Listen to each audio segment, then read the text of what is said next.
Hello, and welcome to episode 6 of the Second Cup Show. I am so thrilled to be able to introduce my friend Kimberly Phinney onto this show today. Kimberly is the founder of The Way Back to Ourselves, which is a really lovely literary community of creatives. Um, Artists, writers, believers, seekers, thinkers, all of the above. A really, really beautiful community that I am thrilled to be a part of. And so I've been hoping to have Kimberly onto this show for a while now. And here we are speaking face to face. And she has her dog, Harper Lee, sitting at her feet, who also might make an appearance. And so I just want to offer you a super warm welcome here at the Second Cup, where we believe in making peace with being human. And on that note, Kimberly, I was hoping that you could tell us a little bit about your story about making peace with being human. First of all, thank you for having me. I'm giddy because you're a friend to me and dear. And then to be able to connect how we have and to finally be able to make this happen Yeah. is great. We were doing a pre-show and then we realized, oh, we actually have to do the show. We got to hit record. Yeah, exactly. But yeah, my dog, she could sleep the whole time or she could make an appearance. We'll see what happens. So We're here for it, whatever she yeah, does. yeah. Hey, we were talking about authenticity all the way. I've got my coffee, Right. because I'm a night owl. I know you're on your last shift because you Yeah. said you've been up all night almost, and Oh, yeah. I've with the kiddos. But yeah, I'm ready to go. But yeah, I'm Kimberly Phinney, and it's been a wild ride for the past few years. I would not be here talking with you if I hadn't gotten incredibly sick. I mean, that's the truth of it. I would be still in my classroom here in Tampa, living that life, and I felt called to it, and I could have just stayed there forever. I'm very much like a bloom where you're planted kind of a gal, and but God had other plans, and I don't believe at all that He's going around and smiting, and I can see how people can feel so angry when horrible things happen. I have been at that point, but it was just it's biology, right? We have the gift of life, and the flip side of that is death, and we have the gift of light.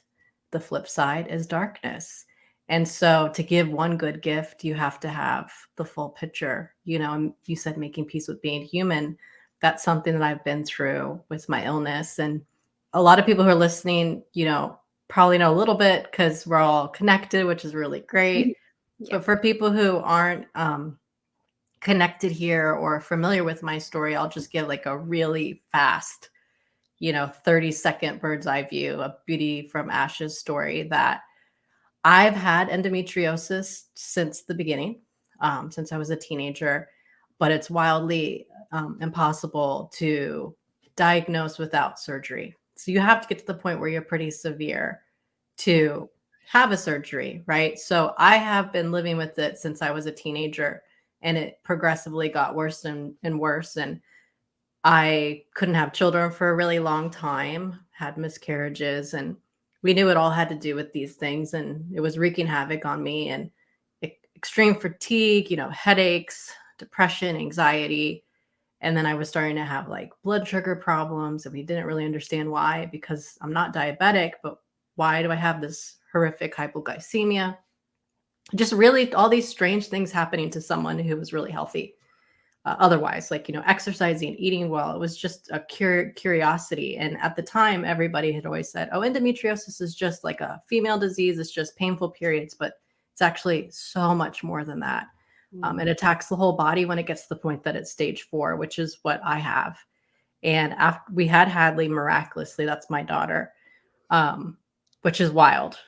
She's here. It's still wild. Every time I look at her, I feel like I'm with a little angel, and even her demeanor. She is just so tenderhearted and an old soul. And I just feel like she was God's gift. like every parent. But I do think that if you go through an infertility story and that's your one and only, it adds another part to the story, another layer. And can I interject for just Oh, a go minute? As ahead. you're Go ahead. saying that, it's reminding me about our original connection, which was that you are a contributor for the Truly Co. magazine. Yes, I figured we might get to that point. Ah, and you wrote a beautiful article Yes, about about her. her. And as you're talking about that, I Yes. I can't believe that slipped my mind. Yes. Oh, yeah, Okay. yeah. So, Fallow Ground is the article that ran in Truly Co. recently. Yes, And and that was so in this season. Deidre became a great buddy of mine immediately because, one, she's extremely talented, but there are a lot of talented people out there, and they're not necessarily as kind as they are talented. And you were so kind and gentle and sharpened my essay. And this is coming from an English teacher, English professor, fellow editor. And I just appreciated your talent and the little sisterhood that came out of that. And then it's been what, about a year or so since we first connected. I'm not good at keeping track of time. Some something But like that. yeah, but so Fallow Ground is an essay in there, and it talks about long-term infertility and then finally the blooms of finally having my daughter. But then wanting it to have mass appeal to any walk of life for a woman is a lot of times we're in waiting seasons. And the endometriosis was absolutely a waiting season. So I'll be really brief in this last part, which is I've had multiple surgeries, 4 over the past few years. The second one, I got sepsis and became extremely ill, and it did not correct anything. It actually made everything much worse. Organs healed and attached together. I was really just fighting for my life if I wasn't going to get a radical surgery. And I ended up having that about 2 years ago. And so that was a third one, and we were hoping that that would be it. I went back to work and I started to get more and more ill and could barely even take myself. And one thing led to another. I collapsed in March of 2023, which is so weird to say because we were just in 2023, but March of last year. Wow. And yeah, so we're talking about 10 months ago.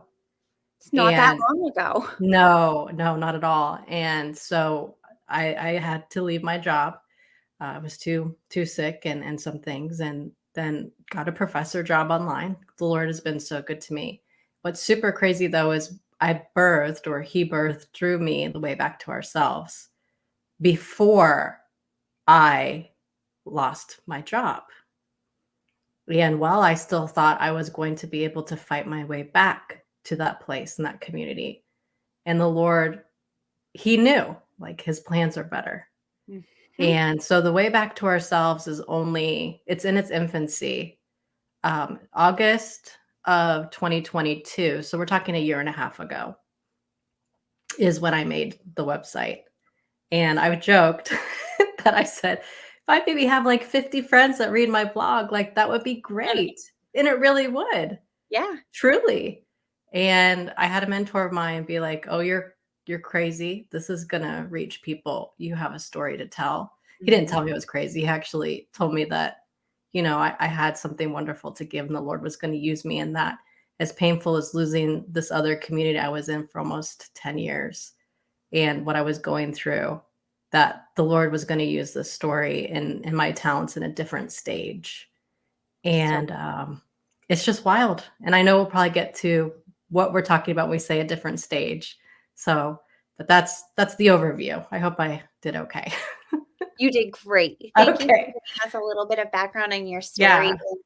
Um, your what were you saying? Was it a colleague, a mentor, a friend who had said Oh, a mentor. His name's Mr. Michael. He's still in my life. He's like a father figure to me.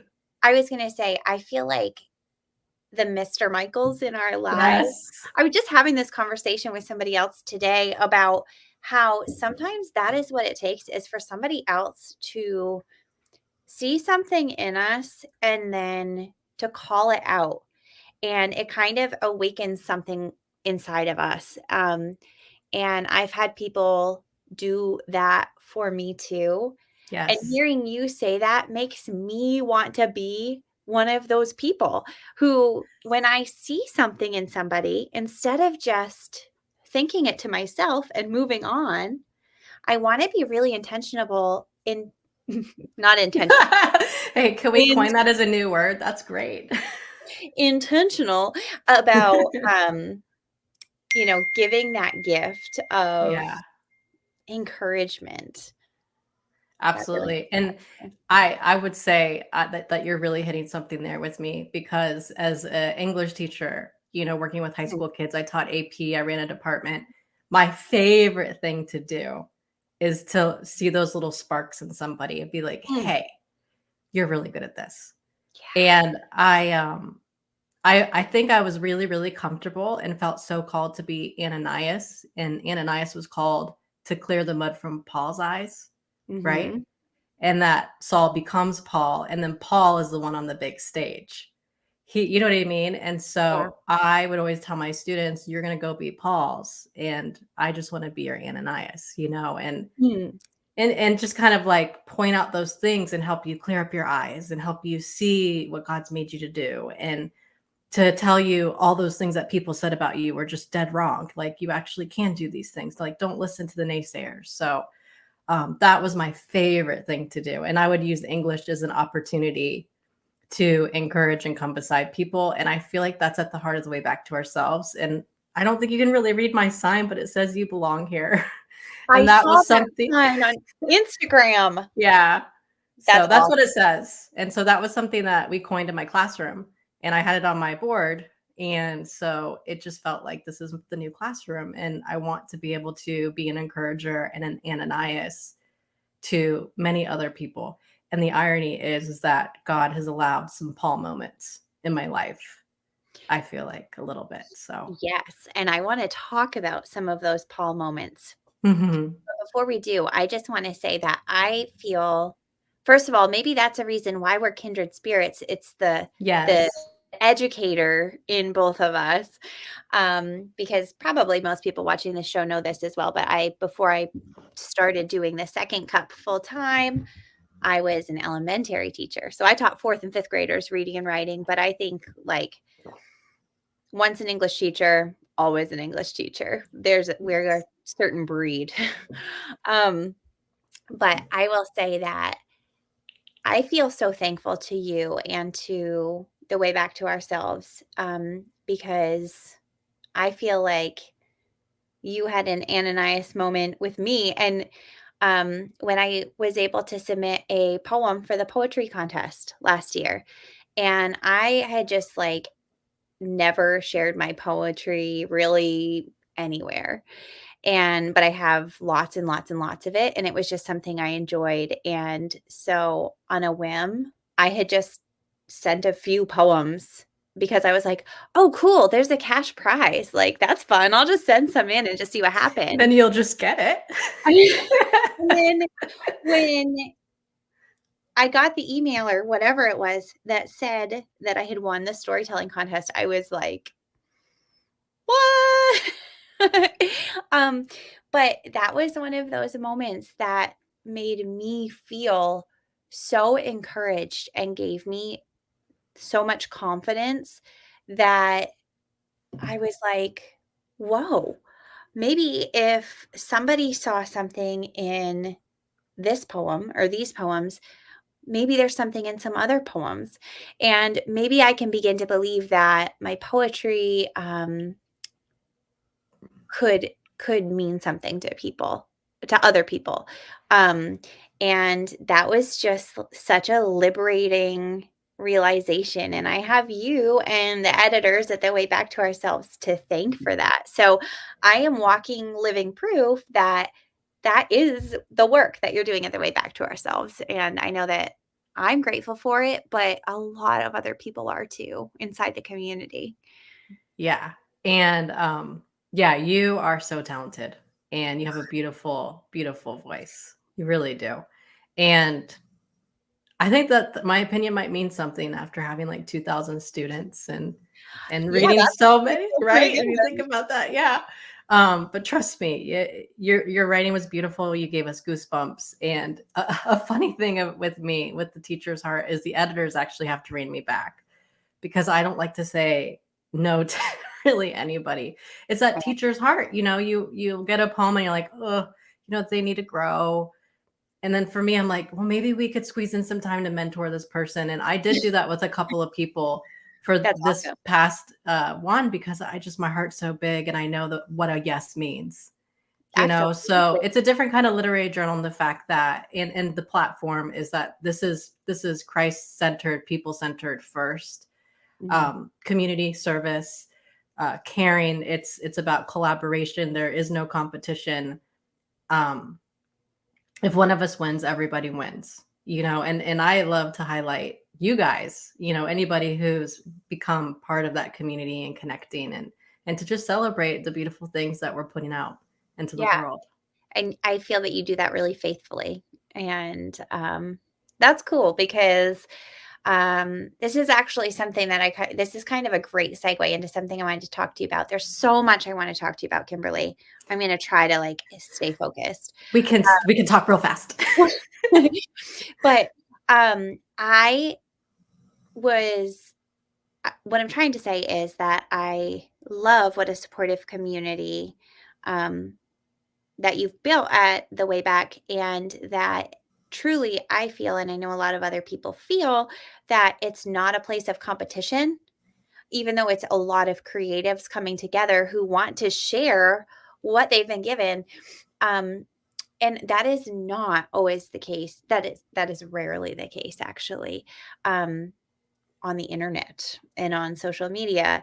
And in the past, I don't know, quarter of the year, I have been feeling really, really conflicted um, about being being somebody who feels like I want to share about Jesus, and I want to glorify him, and somebody who wants to also create for the sake of creating because it brings me joy and delight, and but who is also hearing these messages, even in like the Christian genre, right? That we have to be building our own platform in a way almost. And the idea of Christian celebrity has just Mhm. been making me feel honestly a little bit sick, because it Yeah. feels like Icky. it's icky, right? And Mhm. it's the opposite of Christ's heart, but then we are told as people who create that we must almost become one of these Christian celebrities if we want to be heard and share the message that's been put on our heart. And something there doesn't feel right. Um, and it reminds me of a really great article that I read from Ecstasis. Um, I wish I could say who the author was. I can't remember who it was, but they were talking about um, Christian leadership specifically, and the difference between shepherding the sheep or using the sheep um, almost as like like stepping on the sheep, right? Like Yeah, stepping. like commodifying. That's right. That's right. Yeah. Um, so basically, are we serving the sheep or are the sheep serving us? And I don't really have a specific question around this, but I just wanted to pick your brain about what you think about this topic. It's such a tricky, tender balance to walk. I mean, I do feel like I need to come back and we can like have a part two at some point, because there's so much to unpack here. Um, I totally agree with you. And I think that that's a big reason why I have shunned a lot of this for so long, Mm, and still feel a level of discomfort uh, in having an Instagram and things like that. Really quickly, I walked away from all social media, all of it, for 6 years. Up after I had my daughter, and then I'm peace out. Like that sounds so nice. and I did, and I was super convicted. Like the Lord was Mhm. like, just tend to your people in real life. You have no business being on here. But I'm not sharing that to make a judgment call or to show you what a big fat hypocrite I am, because Hey, that's not what it is. But the Lord calls us to different things at different times. And I do now feel called. But what Mhm. matters is the why. Yeah. And so when I quit everything and I made a very intentional decision because we just had our miracle baby. I'm going to put my doctorate on hold. I'm going to put any kind of writing on hold. I'm going to have a small, quiet, private life. Then I got sick. And my daughter is going to turn 7 in a couple weeks. So I've been sick 4 years out of her life. So Mm. the majority of her life. But then the whole reason why I came back was I wanted to connect with people that, gosh, I almost, had sepsis. You have like a 50% chance of survival when it gets to that point. And facing down your own mortality, I was like, I'm just going to jump on and let people know I'm okay, because that was kind of buzzing around. I had a lot of roots in the community, a lot of students. And so I did that. And then people were just flabbergasted. They're like, we wondered where you went. And gosh, what a testimony. And then I was like, okay, I'm just going to get off. And then the Lord gave me something else to say. And I'm like, oh boy, and it's the conflict and I feel it still. But I did pull a couple things that I think would be really enriching. Well, one, the great irony of you asking me about this is Mary DeMuth, who I Yes. know you follow her, right? Also a truly contributor. Yeah, okay. So you know her, you're familiar. I know her from a distance and through Jody Grubbs, who's getting her work published. That's her literary agent. But she's a writer, editor, literary agent, and she just posted, and it was before I even saw what you said, and I'm kind of looking that at my notes, but she made a post about there's a crisis in the American church and in Christian publishing specifically, because it is becoming about platform and celebrity and influencer and things that were so opposite of Christ's heart. So it's like, how do you live in this, gray area? And how do you do it? And so I was thinking about that and chewing on it. And I had to go back to Tozer, which I know you're reading him right now, and he's a huge Mhm. influence on me. And then Spurgeon. Got my Tozier right here. Yeah, there you go. I just got my husband that book for Christmas. Oh, Yeah. great. Yeah. More kindred. But Tozer says that let every man abide in the calling wherein he is called, and his work will be sacred at the work of the ministry, or as the work of the ministry. It is not what a man does that determines whether his work is sacred or secular. It is why he does it. The motive is everything. And so, and Spurgeon even says that nothing is secular, everything is sacred, you Mm. know. So can this be a really secular thing? When Christians get off course and they start, I don't know, hucking and jiving and dancing and doing a lot of things that might, I don't know, I guess they call it clickbait, and things that get a lot of views. I think you have to go back to your why. And that's where I'm making my piece is I know really clearly why I've been called to this space. And when that gets hazy, then I would know I need to step back. Right. You know what I mean? So I don't know if I answered anything or No, I think that is really the only answer to this question, right? Because what is right for any given individual is really based on what they've been called to by the Lord. And the only way to know that is to spend time with Him and to be Mhm, obedient. Um, and I feel like I am the first to admit that I've had to spend a lot of time in the past couple of months kind of talking with God and trying to be really honest with Him, but mm, also myself about like, okay, when I do come to my computer, when I do work on this this poetry, this Substack, these articles, this yada yada yada, am I doing it because I want to be glorifying Him? Am I doing it because I'm just being obedient to what He has told me to do, whether it's coming right out and sharing about Him or not? Or is it because I want to get positive feedback? Is it because I am hoping to grow my following so that I feel great about myself?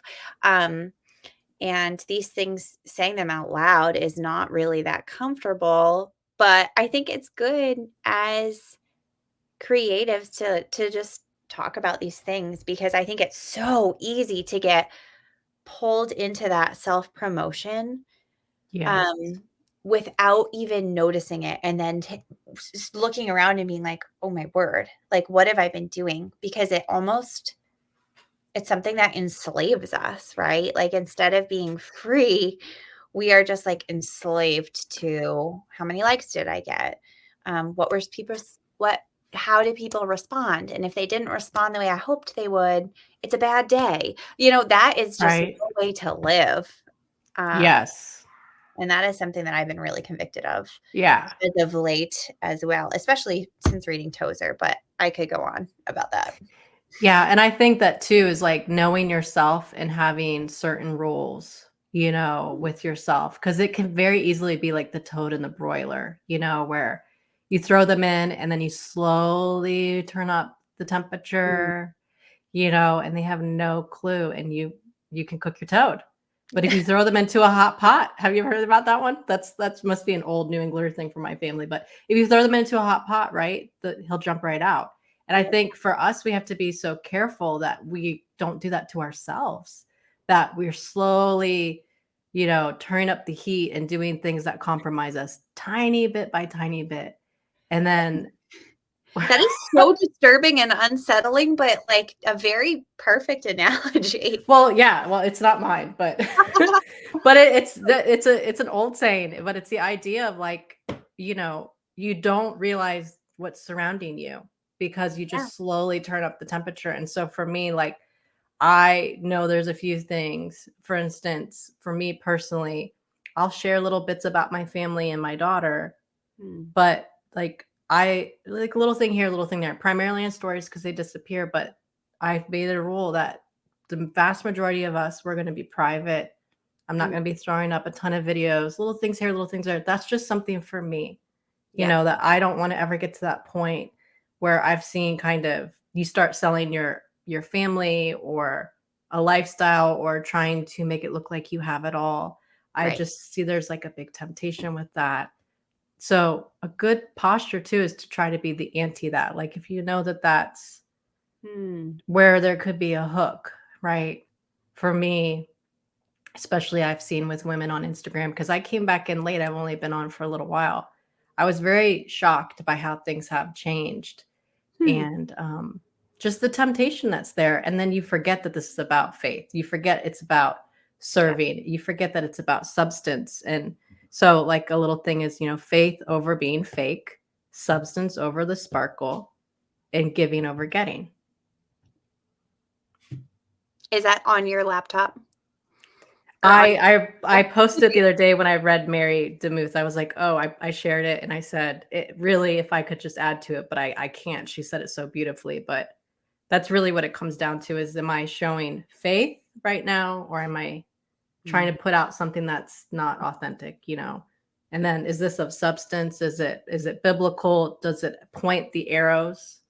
You know, all arrows are pointing where, is it to yourself or is it to goodness and Philippians, like what's noble, what's praiseworthy, what's truthful, what's beautiful, or is mhm. it like, hey, navel gazing, looking at myself, which is something you just wrote about the other day, Yes. and just where are we looking? So Yeah.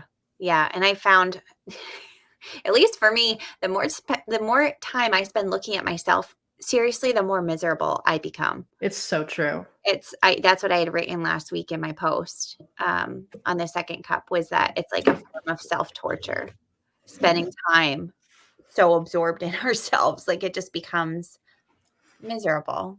And I think that that's what's leading to the mental health crisis because especially for younger people who don't even have a chance to develop theory of the mind and they don't understand that other people have deeply complicated feelings and lives and they don't understand who they are.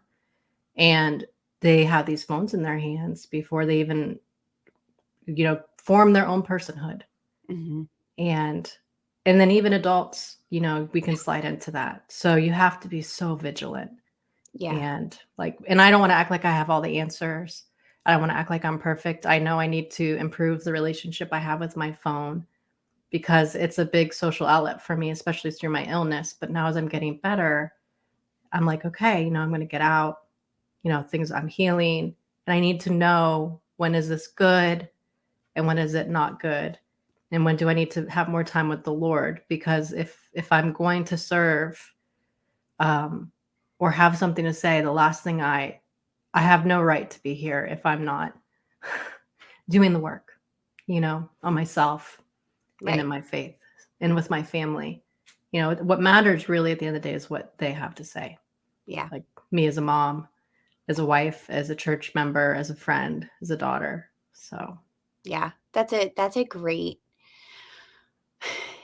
a great perspective and just a great truth to return to at the end of the day, because sometimes I have to remind myself of that. Like if I'm sitting on the couch and I'm next to my husband, right? Like the kids are in bed and I'm sitting beside him and I just check my phone really quick and then I just start responding to DMs or comments or mhm. something.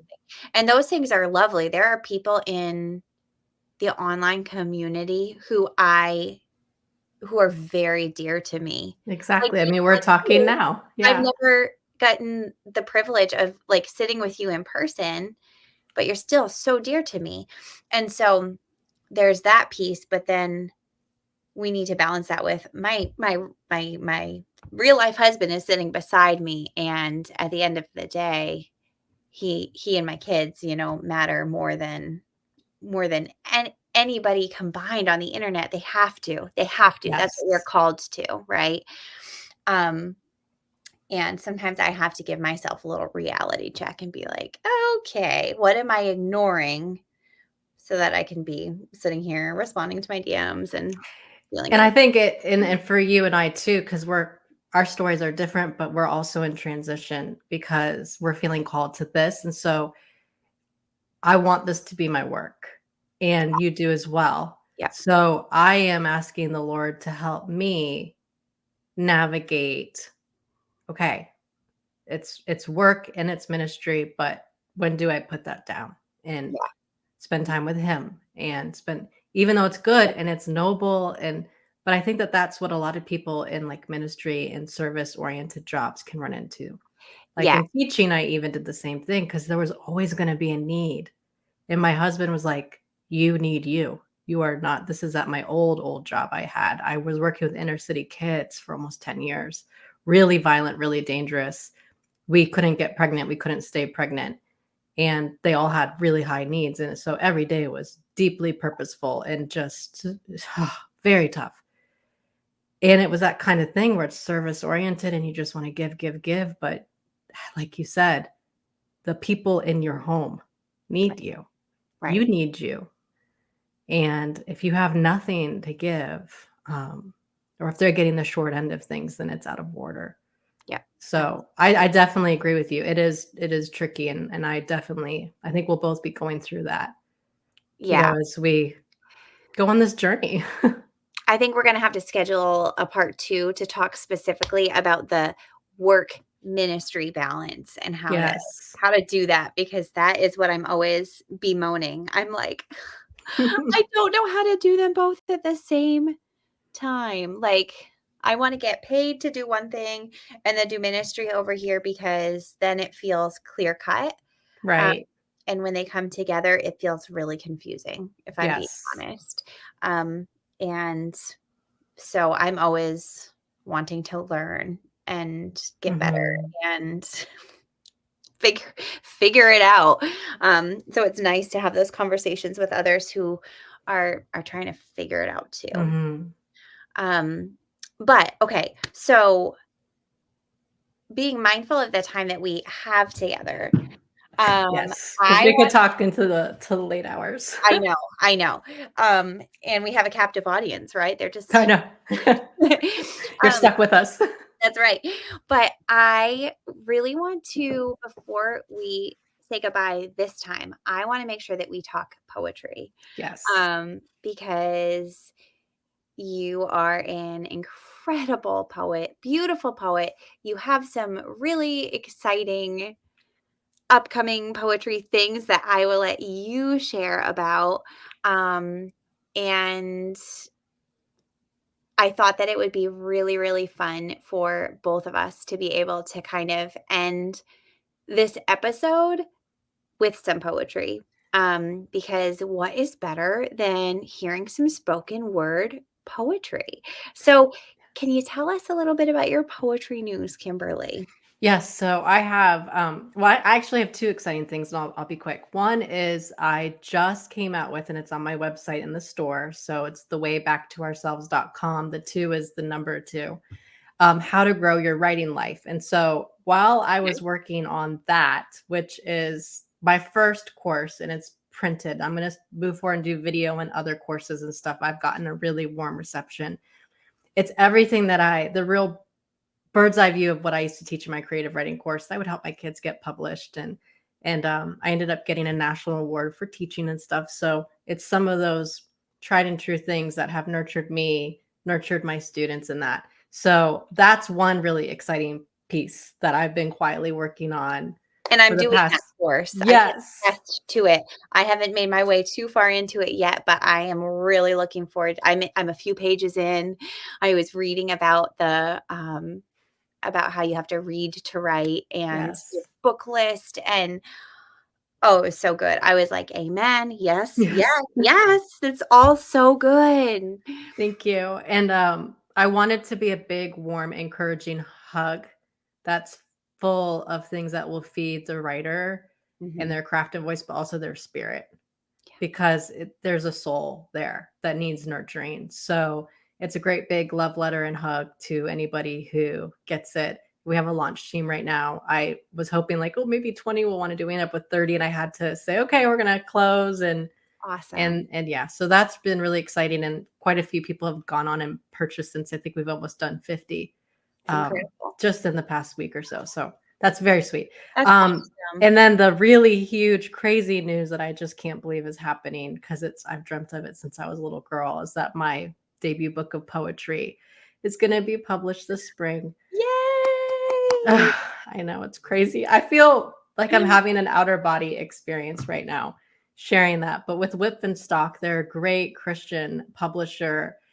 They're really known for, they're very serious. They're known for like their academics. Yeah, which actually works out for me because, the professor, like nerdy educator side of me, an academic, I felt like it was a really good fit. We prayed about it. But they do like beautiful artistic, academic, poetic work, and they've been around for quite a while.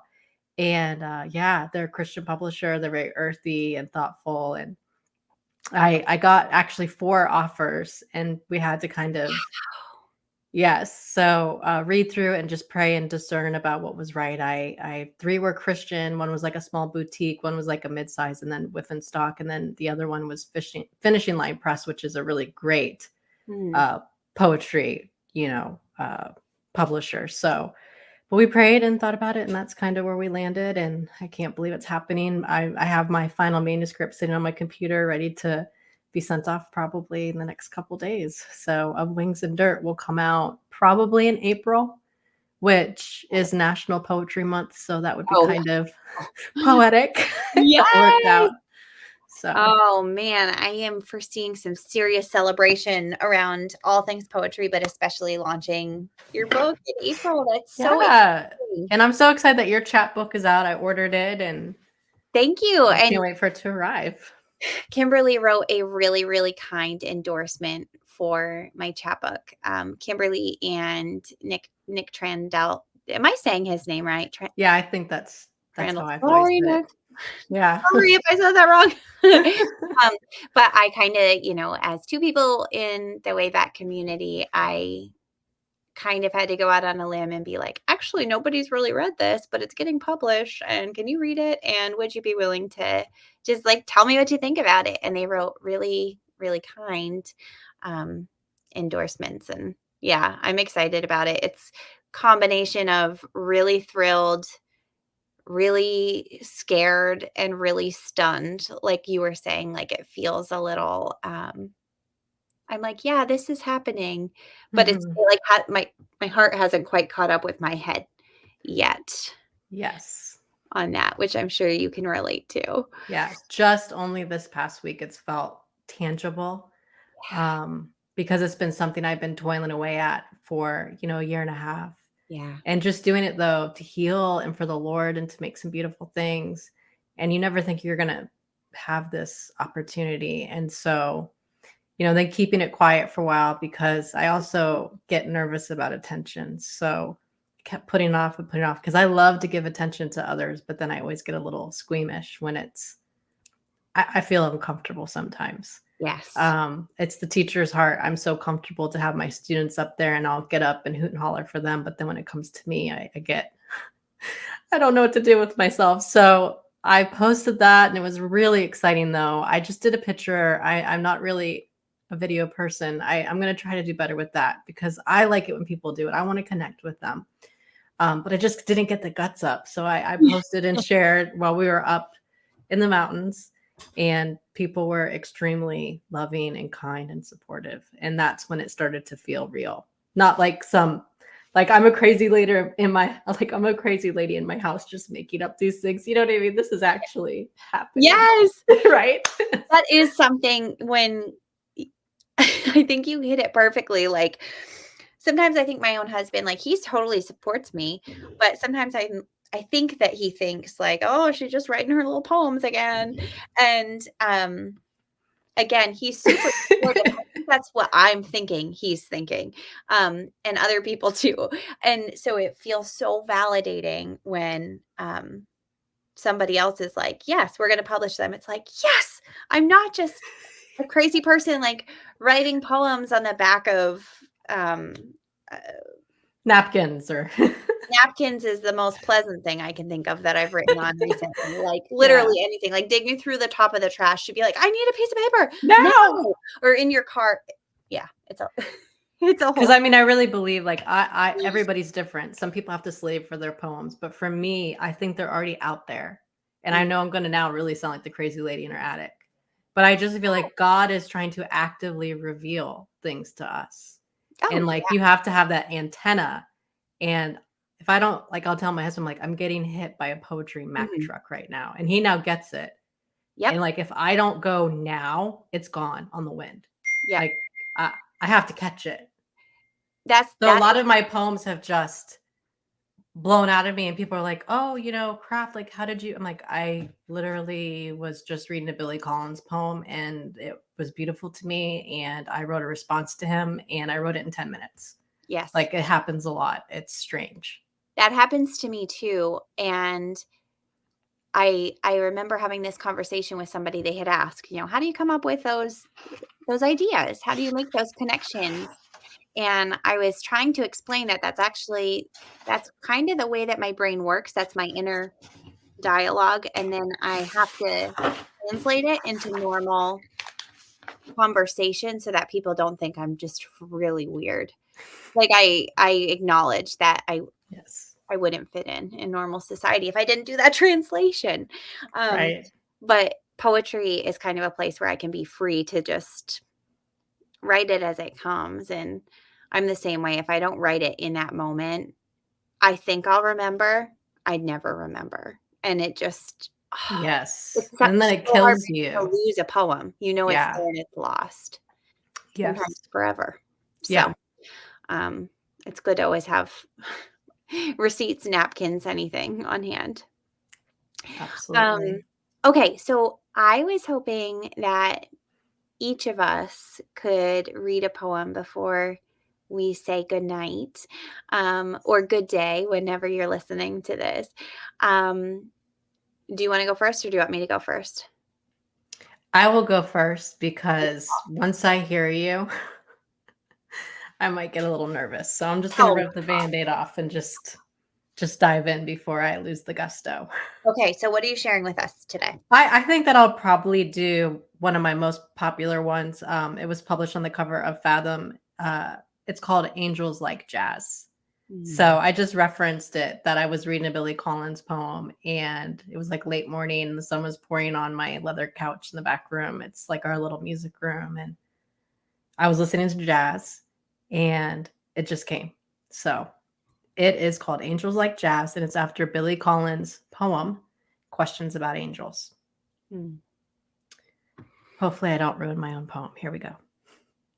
Sometimes I wonder about angels too. I wonder, like you, if they have pulled up a chair, invisible and unannounced, and I am entertaining them with my coffee clouds in the late morning sun, unaware, as it spills light through the slits in the east window. Or if they open their delicate hands to catch my tears as they slough off my jaw, when nobody sees or believes in my pain. And if they like my poems at all or not, I wonder about that too. Or if I am their cup of tea, and might they like me best? Or do they even like tea at all? Like the sweet vanilla rooibos on my nightstand that I never finish. And I wonder, like you, what they might feel, or if their wings are heavy, or if they read my mail when it comes. And when I bend to tend my garden, I wonder if two little ones are with me to witness my tenderness and soft wishes for the lost generations that fell out of me too soon. And I hope angels like jazz like I do, particularly Billie Holiday and most definitely Blue Moon. So I hope they don't ever feel alone or lonely like I do, which are two different things, as you know. They must not, I think, because I suspect they have been the ones to give comfort. With their soft breeze across my arm, I mistook for the wind, and that lovely presence in the shadows. Cast down from the sweet bay magnolia last May, I mistook for you. I suspect those were angels too, dancing among us, like old lovers at the piano bar, long after the music stops. Oh. I was doing that thing where when I'm like reading a kid's book at the end and I'm trying not to cry. And so I'm like kind of looking up No and blanks. the right side of my jaw starts to twitch, but I'm trying to hold back tears. That's what was just happening.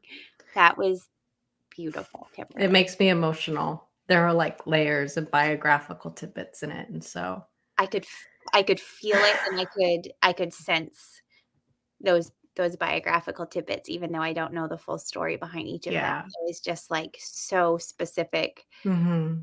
the tea on the table, the bedside table that you never Yeah. finish. Uh, Yeah. My husband loves to tease me about that. So it's kind of loosely written to him, to Billy Collins. It's like a collective you. And my grandmother died of breast cancer and metastasized when I was 13. And I feel her with me. And I wish that we could have known each other right now face to face. But I know that she's looking down because she loved the Lord. She was a fierce woman. So, mhm. I love those fierce women. oh, she was the best. I Never let anybody feel like they didn't belong. She would fuss over everybody and mhm. make sure they all felt seen and loved and heard. And if people, she wouldn't put up with back talk either. Yep, No squabbling, you know, the New England, like, tough, like, pull yourself up by your bootstraps, that's but I'm also right. gonna love the heck out of you. Yeah. So, That's right. Oh, we all yeah. we all need a woman like that in our lives. Oh, yeah, she was it. She was it for me. Thank you for sharing your poem. It was Of so course. beautiful. And it was reminding me too of the poem that you shared this week, last week, I think, on your Substack. Um, Yes, that's kind of like the sister poem to this one. and I loved that one too. I loved it. Yeah. I loved your line, and I'll let others go. They can go read it for themselves. But I loved the line about, getting so involved in your conversation that you forgot about your tea steeping and the angel Yes. gently reminding you, like Yes, like a good angel would. like a good angel would. I love that Yes. line. It brought a huge smile to my face. Yeah.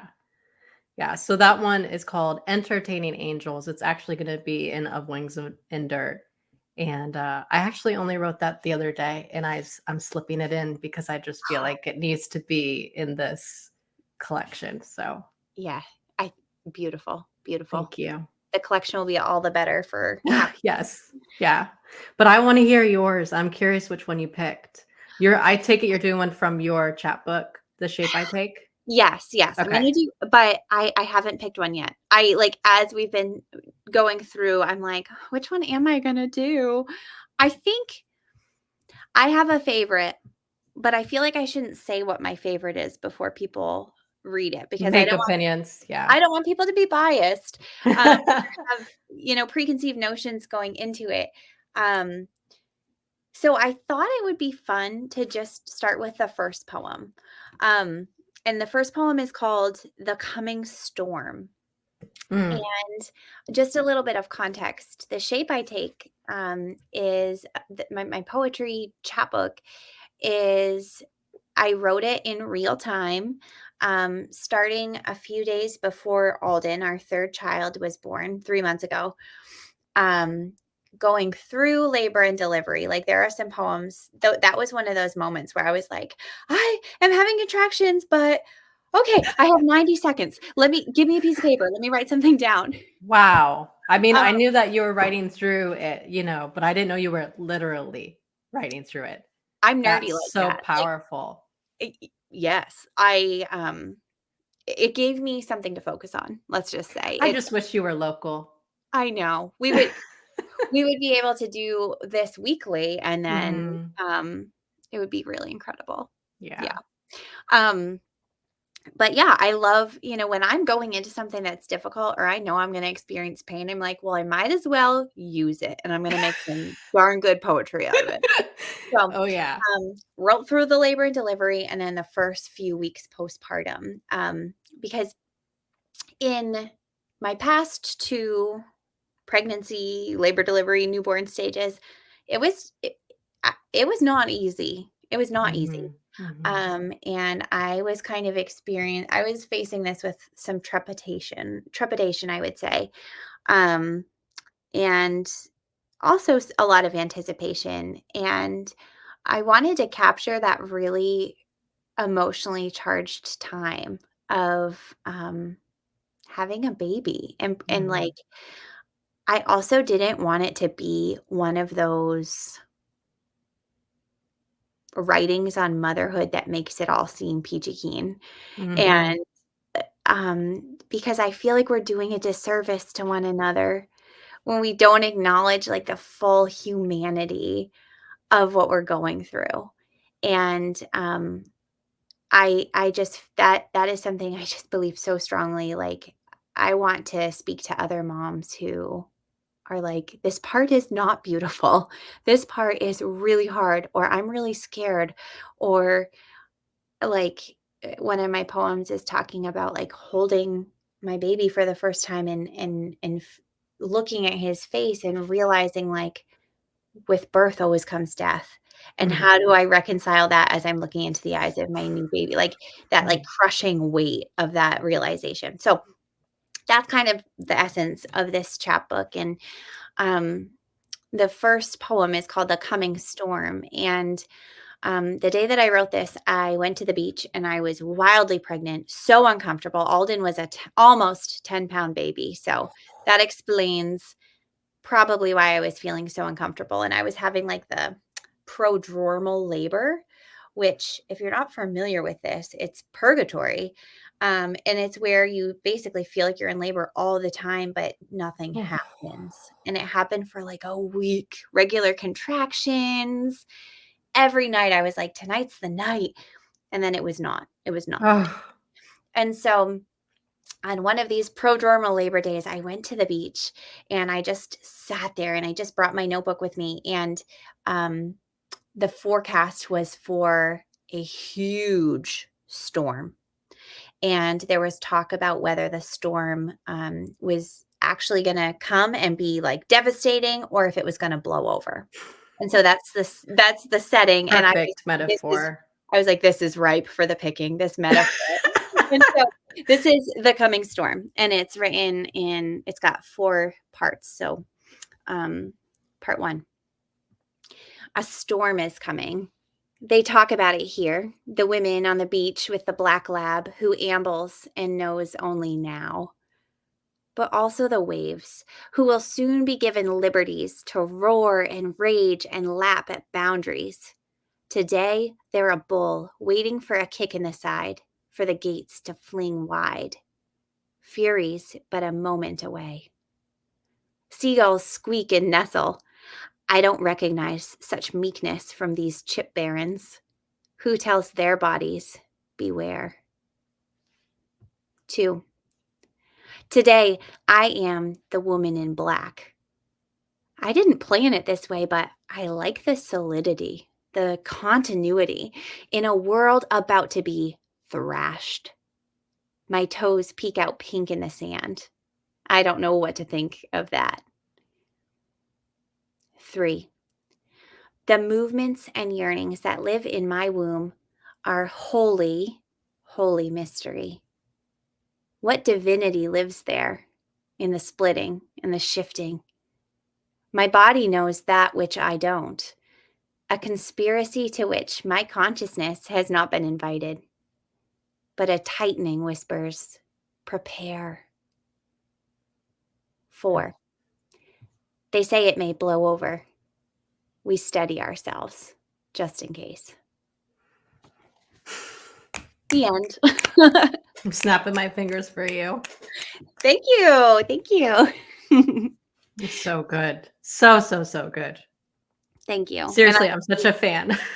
thank you. You've read it before, so Yes, but it's different. It's always different when you hear the poet read it the very way that it came to them, right? With the effect and the pacing and the drama. I know you know this. I like to close my eyes yes. and get lost in listening to them and envisioning it, and oh, Yeah. so good. I am advocating for more just getting lost in poetry for Mhm. 2024. A poem a day keeps the doctor away, baby. That's what I'm doing that too. I am doing Yeah. that this year. Um, what are we on the 11th? 10 days in. Mhm. Um, Mhm. have managed to do it so far, even though it has kept me up later than I like to be every single night. Yeah. Because I'm like, I will not go to sleep until this poem is on this in this notebook. Yes. For me, it's like either on the daily, I try to either read a poem or, a psalm or actually write something, so as long as, at some point in the day, and it only takes 5 minutes, like we have 5 minutes, we do, Right. that you can either put a little ink on the page or that you can read. So That's right. I it's good think for the soul. It's good for the soul. I'm constantly advocating for poetry. And I think that is just yet one more reason to love poetry is we may not all have time to delve into 900-page novels, Mhm. um, to read the latest book, or even to listen to an audiobook. We might not have time for that, but none of us can make the excuse that we do not have time to read one poem a day or Exactly. to jot down Yeah. even 2 lines. I Because feel all a team up coming, like a T-shirt or something, like a poem a day keeps the doctor away kinda I'm thing. here for it. I'm here for it. All the poetry swag. Yes, and I will rock it in Carline, friend. Perfect, perfect. Well, we'll have a stay tuned everyone for our collaboration on poetry swag and, Yeah, um, Kimberly, this has been so lovely, so refreshing, absolutely, absolutely. um, totally worth staying up past my bedtime to chat with you.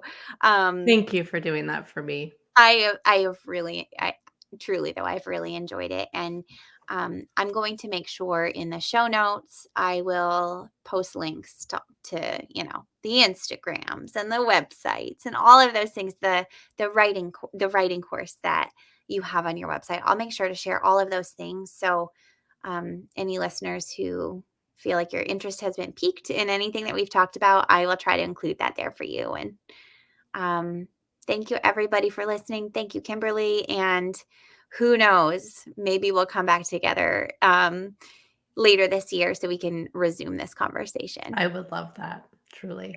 Well, until then, have a wonderful evening. Thank you. God bless. You too.